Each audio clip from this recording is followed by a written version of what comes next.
வணக்கம், welcome to tasty but channel. இன்றைக்கு நான் உங்களுக்கு இந்த எங்களோட சேனலில் செய்து காட்ட போகிறது ஒரு ஸ்வீட் ஐட்டம், அதாவது ஒரு பனீஸ் என்று சொல்லலாம். காலை சாப்பாட்டுக்கு நாங்கள் ஸ்ரீலங்காவில் இருக்கும் பொழுது விரும்பி அதிகமாக வாங்கி சாப்பிட்ட ஒரு பனீஸ் தான் இந்த ஜேம் பனீஸ் என்று சொல்கிறது. அந்த ஜேம் பனீஸை நாங்கள் எப்படி செய்யலாம்ன்றதை குயிக் அண்ட் ஈஸியாக நான் உங்களுக்கு செய்து காட்ட போகிறோம். அதுக்கு முதல்ல என்னென்ன பொருட்கள் தேவை என்றதை நான் உங்களுக்கு சொல்கிறேன்னு பாருங்கள். இதில் வந்து 300 கிராம் நான் பிளேன் ஃப்ளவர் எடுத்துருக்குறேன். 300 கிராம் மா எடுத்துருக்குது. அதோடு சேர்த்து 200 மில்லிலிட்டர் பால் வந்து எடுத்துருக்குறேன். மெல்லிய சூடாக்கி வச்சுருக்கிறேன் இந்த பாலை. அடுத்தது 30 கிராம் பட்டர் எடுத்துருக்குறேன். அடுத்தது 30 கிராம் சீனி எடுத்துருக்குறேன். அடுத்தது அரை தேக்கரண்டி உப்பு எடுத்துருக்குறேன். அரை தேக்கரண்டி உப்போடு சேர்த்து ஒரு தேக்கரண்டி இந்த இருக்குது ட்ரை ஈஸ்ட் எடுத்துருக்குறேன். இந்த ட்ரை ஈஸ்ட் வந்து ஒரு தேக்கரண்டி நாங்கள் போட வேணும். அப்போ நான் இப்போ இனி அடுத்தது என்ன செய்ய போகிறோம்னா உங்களுக்கு செய்முறை எப்படி செய்கிறதுன்னு சொல்லி காட்ட போகிறோம். சரியா? இதுக்கு நாங்கள் என்ன செய்ய வேணும்னு சொன்னால் முதல்ல இந்த பாலுக்குள்ள வந்து இங்கே பாருங்கள் ஈஸ்ட்டை நாங்கள் போட வேணும். இந்த ஈஸ்ட்டை போட்டுட்டு இது மெல்லிய சூடான பால் தானே, அதுக்குள்ள ஈஸ்ட்டை போட்டுட்டு இந்த 30 கிராம் சீனியையும் நான் ப்ரௌன் சுகர் தான் எடுத்துருக்கிறேன் போட்டு மிக்ஸ் பண்ண வேணும். நல்லா மிக்ஸ் பண்ணி இதை நாங்கள் ஒரு 10 நிமிஷத்துக்கு அப்படியே ஊற விட வேணும். அப்போ தான் இந்த ஈஸ்ட் வந்து பாலோட சேர்ந்து கலந்து அது வந்து எங்களுக்கு பிறகு நாங்கள் ஊற்றி இந்த மாவுக்குள்ளே மிக்ஸ் பண்ணுறதுக்கு சரியான முறையில் வரும். இல்லைன்னு சொல்லிட்டோன்னா மாவோட சேர்த்துட்டு எல்லாத்தையும் போடக்குள்ள சரியாக கலந்து வராது. மற்றது நாங்கள் உப்பு போட போகிறோம். உப்போட சேர்த்து ஈஸ்ட்டை போட்டு கலக்கக்குள்ள ஈஸ்ட் வந்து சரியாக அதில் வேலையை செய்யாது. அதுக்காகத்தான் நாங்கள் முதல்ல இந்த பாலோட சேர்த்து இந்த ஈஸ்ட்டையும் சீனியையும் கலக்கிறது. இப்போ நான் ஒரு 10 நிமிஷத்துக்கு பிறகு உங்களுக்கு காட்டுறேன் இது எப்படி வடிவாக வந்திருக்குது பொங்கி என்று சொல்கிறத காட்டுறேன் உங்களுக்கு. ஓகே, இப்போ எங்களோட பாலும் ஈஸ்ட்டும் கலந்தது ஆக்டிவேட் ஆகி வந்துட்டுது.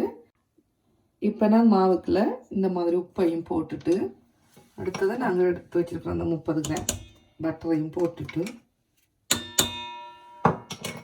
மற்றது இந்த ஆக்டிவேட் ஆகின ஈஸ்ட் மிக்சரையும் நாங்கள் விடுவோம். விட்டு இப்போ மிஷினை போட்டு இந்த மாவை நல்லா குழைக்க வச்சுட்டு நான் உங்களுக்கு குழைச்சி முடிஞ்சதுக்கு பிறகு காட்டுறேன். இப்போ நான் மிஷினில் குழைக்கிறபடியாக எனக்கு ஒரு 10 நிமிஷம் காணும். இதை கையால் நீங்கள் செய்கிறதா இருந்தால் எப்படியும் ஒரு 15லேருந்து 20 நிமிஷத்துக்கு நல்லா குழைக்க வேணும் மாவை. நான் இனி உங்களுக்கு இந்த மாவை குழைச்சிட்டு வந்து காட்டுறேன். சரி, இப்போ பாருங்கள் நான் 10 நிமிஷம் வந்து மீடியம் ஸ்பீடில் வச்சு இந்த மாவை மிக்ஸ் பண்ணி எடுத்துனாச்சு. இப்போ இதை நாங்கள் வெளியில் எடுத்துட்டு இப்போ என்ன செய்ய வேணுமெண்டா இந்த மாவு வந்து இந்த மாதிரி இருக்கும். உங்களுக்கு பார்க்கல நல்லா அப்படியே மிக்ஸ் ஆகி வந்த உடனே இந்த மாதிரி ஒரு பதத்தில் வர வேணும். இந்த உங்களுக்கு விளங்கும் பார்க்கல சாஃப்ட்னஸாக இருக்கும் நல்லா. ஓகே, இப்போ நாங்கள் என்ன செய்ய வேணும்னு சொன்னால் இந்த மாவை வந்து இப்படி ஒரு நல்ல ஒரு டவலண்டு எடுத்து அதில் நல்லா சுடுதண்ணியால் நல்லா டவலை நல்லா கழுவிட்டு புளிஞ்சிட்டு அதை மேலே மூடி இந்த மாவை நாங்கள் 30 நிமிஷத்துக்கு இந்த மாவை புளிக்க வைக்க போகிறோம். புளிச்சு அந்த மாவு நல்லா பொங்கி வரும்.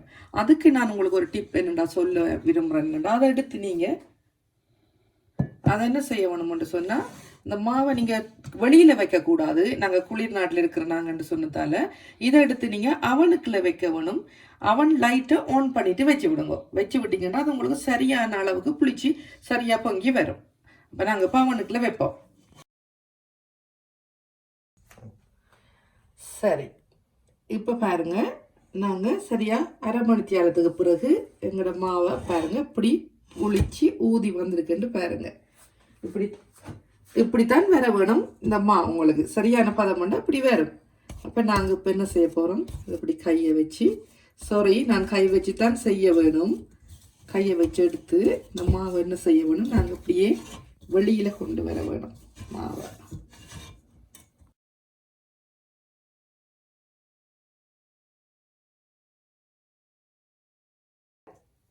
நாங்கள் வந்து அந்த அடுத்த மாவை அப்படியே நான் என்ன செஞ்சுருக்கேன், அப்படி பிரித்து வச்சுருக்கிறேன். 6 பாட்டாக நான் பிரிச்சுருக்கிறேன். பிரித்து இப்படி அந்த மாவை ஒவ்வொரு போல் மாதிரி நாங்கள் கொண்டு வர வேணும். 6 போல் வர வேணும். அந்த மாவை எடுத்து 6 போல் ஆக்கினோம்னா சரியாக இருக்கும். இப்போ நாங்கள் செஞ்ச மாவை 6 பிரித்து 6 போல் ஆக்கி செஞ்சு வச்சுருக்கிறோம். ஓகே, நாங்கள் வந்து பன்னிஸ் வந்து செய்ய ஆரம்பிக்க போகிறோம். அதுக்கு நான் என்ன செஞ்சுருக்கேன், முதல்ல உங்களுக்கு என்ன தேவைன்னு சொல்கிறேன்னு பாருங்கள். அதுக்கு ஜாம் வேணும் எங்களுக்கு. நான் இந்த ஜாம் எடுத்து வச்சுருக்கிறேன். இப்படி ஒரு ஜாம் எடுத்து வச்சுட்டு இப்படி பிறகு இந்த பன்னிஸ் செய்கிறதுக்கு இந்த மாதிரி போர்டில் கொஞ்சம் மாவை நான் தூவி செஞ்சுட்டு இந்த மாதிரி இந்த மாவை ஒரு பவுல் எடுத்து இப்படி தட்ட வேணும்.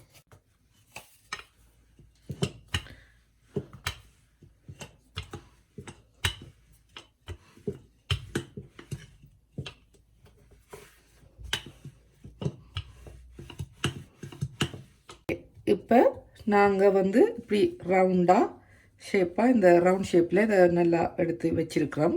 வச்சுட்டு நாங்கள் என்ன செய்ய போகிறோம்னு சொன்னால் இதுக்குள்ளே ஜாம் வைக்க போகிறோம். இப்போ ஜாம் எடுத்து இப்படி கொஞ்சத்தை ஜாம் எடுத்துட்டு இப்படி வச்சு இப்படி தேவை அகையும் கணக்கு வைக்காமல் ஒரு அளவுக்கு வச்சு இப்படி கொஞ்சம் பரவலாக செஞ்சு விட்டோம்னா எல்லா இடமும் பட்ட மாதிரி இருக்கும். அது அப்படியே செஞ்சுட்டு பிறகு இதை அப்படியே பிடிச்சி மூடி விடணும். மூடி விட்டுட்டு இப்படி கையால் இப்படி அழுத்த வேணும். இப்படி அழுத்தி கொண்டு வர வேணும். நாங்கள் இப்படி அழுத்தினா அந்த ஷேப்பிங் வரும்.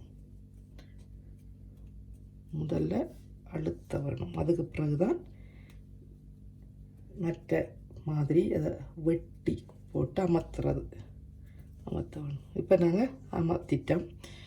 அழுத்தமாக கொடுத்து ஷேப் பண்ணிட்டோம். வடிவாக ஷேப் ஆக்கிட்டோம். இப்போ நாங்கள் என்ன செய்ய வேணும்னு சொன்னால் இந்த மாதிரி ஒரு இதை எடுத்து இப்படி இப்படி வெட்ட வேணும்.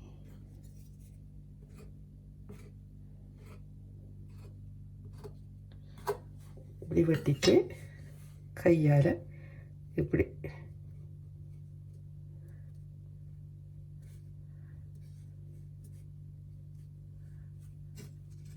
என்ன அந்த ஜாயிண்ட் வந்து அமர்ப்படணுன்றதுக்காக தான் இப்படி செய்கிறது. ஓகே, இப்போ நாங்கள் செஞ்சு முடிச்சாச்சு.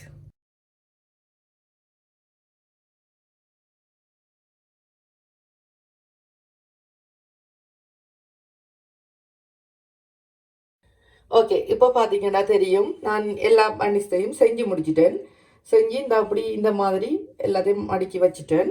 இனி இதை நீங்கள் என்ன செய்ய வேணும்னு சொல்லி சொன்னால் அந்த ஈர டவல் உண்டால சுடு சுடு சுடு தண்ணியால் இருக்கக்கூடிய மாதிரி மெல்லிய ஓமாக இருக்கிற ஈர டவலால் அப்படியே மூடி வச்சுட்டு அதான் அரை மணித்தியாலத்துக்கு நீங்கள் விட வேணும்.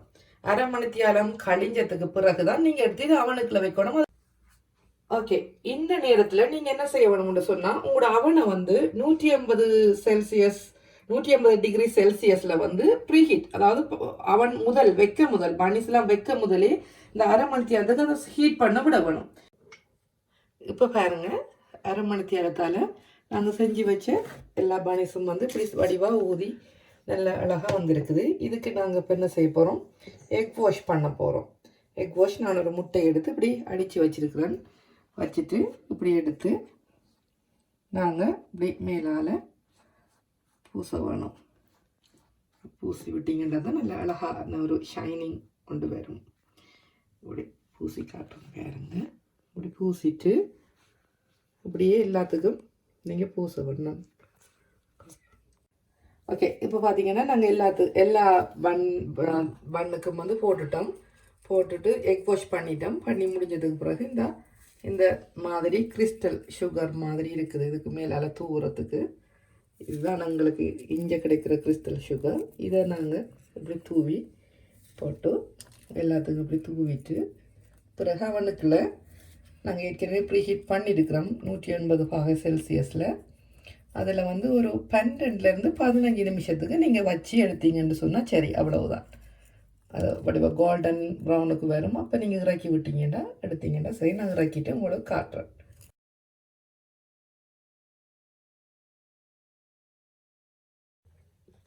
பாருங்க, இதுதான் நான் கடைசியில் இப்படி தான் வந்திருக்குது. இந்த பனிஸ் நாங்கள் செஞ்சு இப்படி எல்லாம் செஞ்சு முடிச்சாச்சு.